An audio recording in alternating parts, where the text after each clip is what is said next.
கலைஞர் நூற்றாண்டு நினைவு 100 ரூபாய் நாணயம் வெளியீட்டு விழா சென்னையில் இன்று நடைபெறவுள்ளது.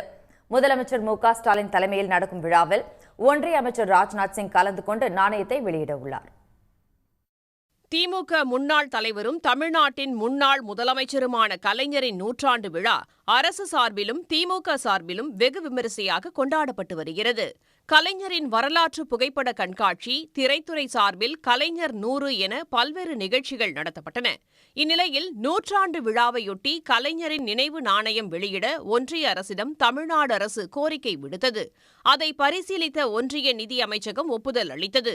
இந்நிலையில் கலைஞர் நூற்றாண்டு நினைவு நாணயம் வெளியீட்டு விழா இன்று மாலை சென்னை கலைவாணர் அரங்கில் நடைபெறவுள்ளது. முதலமைச்சர் மு.க.ஸ்டாலின் தலைமையில் நடக்கும் விழாவில் ஒன்றிய அமைச்சர் ராஜ்நாத் சிங் கலந்து கொண்டு நாணயத்தை வெளியிடுகிறார். இது தொடர்பாக தனது எக்ஸ் தளத்தில் பதிவிட்டுள்ள ராஜ்நாத் சிங், சென்னை வருகையை எதிர்நோக்கி ஆவலுடன் காத்திருப்பதாக குறிப்பிட்டுள்ளார். விழாவில் பங்கேற்க எதிர்க்கட்சித் தலைவர் எடப்பாடி பழனிசாமி, நடிகர்கள் ரஜினிகாந்த், கமல்ஹாசன் உள்ளிட்டோருக்கு அழைப்பு விடுக்கப்பட்டுள்ளது. சன் நியூஸ் வாட்ஸ்அப் சேனலை ஃபாலோ செய்யுங்கள். QR கோடை ஸ்கேன் செய்து சன் நியூஸோடு இணைந்திருங்கள்.